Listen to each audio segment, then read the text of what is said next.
The humble Chromebook, with its single-core Celeron CPU and barely enough RAM to actually run any real programs, is made actually quite practically for what it's used for. Most of these days, the computing of what the computer has to do is moved off the computer and moved onto off-site servers. Most of the time, people anyways use a laptop with Google Docs and other things that are not held physically on the computer and don't need to be processed on the computer. Now, a small disclaimer, there are no paid promotions in this video. If there were, there would be a little annotation, yes Ruby, in the beginning of this video that would say that. This is always a thing you need to keep in mind, that if there's a paid promotion, it will say that in the beginning of the video. So now you may ask, Wheezy Boy, well, how did you get a Chromebook for such a small YouTube channel, and did you just buy a Chromebook just for a single-off video? And the simple answer is no, this is not my Chromebook. It's the school district's, but hey, I have it for the entire year, so why the heck not, and why should I not make a video about it?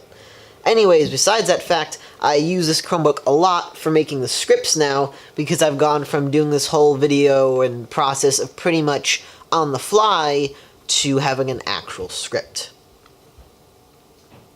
So, of course, let's get into how the Chromebook works.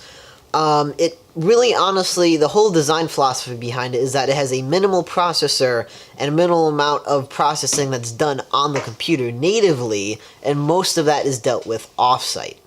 So, of course, now let's actually get into the build of the product. The Dex Flex is absolutely minimal. There's not much at all. Surprisingly, it is still pretty light for what it is.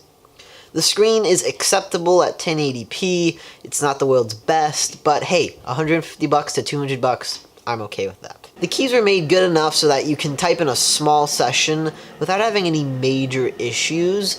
It's definitely better than the mushy keyboards that you'll have at your desktops, so sometimes I'll use this preferred over the desktops at my school, but still it will not beat something like a MacBook keyboard or something like a mechanical keyboard.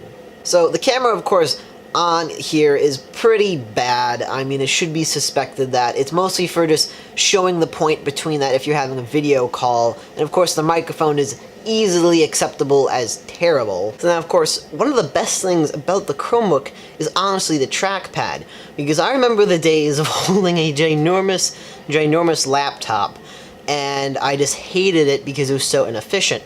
And honestly, the Chromebook really has a very good trackpad. Of course, if your fingers get sweaty, it's going to be pretty bad, but that barely happens ever. The Chromebook has about 16 gigabytes of SSD memory that it uses to hold the operating system and anything you want to keep natively on it, but usually that never happens. Now, of course, since a lot of the processing is not done on the computer, you don't have to worry about it much. The battery life will actually last me an entire week of moderate use, and that's partially because that all of the processing is not done on the Chromebook. It's done off-site. And so the biggest things that you can do to keep the Chromebook from using too much energy is by pretty much turning down the screen brightness where you can, and also trying to keep a minimal amount of tabs open. So now, of course, let's go into the I/O. The Chromebook has only two USB ports, they're both 2.0, and then of course it has a single SD card slot that I don't even know why they honestly have it. And then of course they have the charging port, and they have actually a headphone jack for once. Yes, a headphone jack. So now of course the specs, I've already kind of gone over this. It has an Intel Celeron processor, it's a N3160 whatever. It ranges from about 1.6 to 3 gigahertz on the Chromebook, depends what you get.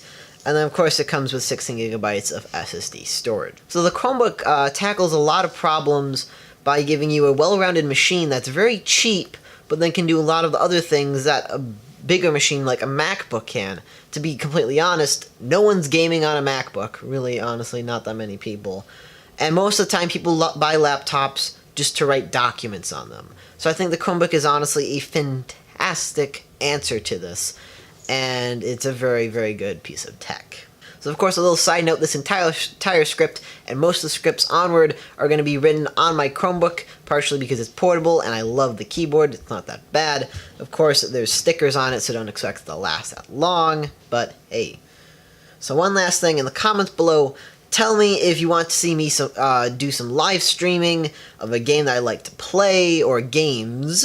And also if you want to see like kind of a small podcast slash stream thing with one of my friends over tech topics and some just very good topics to talk about, and it will be roughly weekly. So tell me if you're interested in that, because it's going to be a while to set that up. At least not the streaming part of it, but the other side, it will be. Anyways, guys, this is Breezy Boy, out. Oh, I'm done.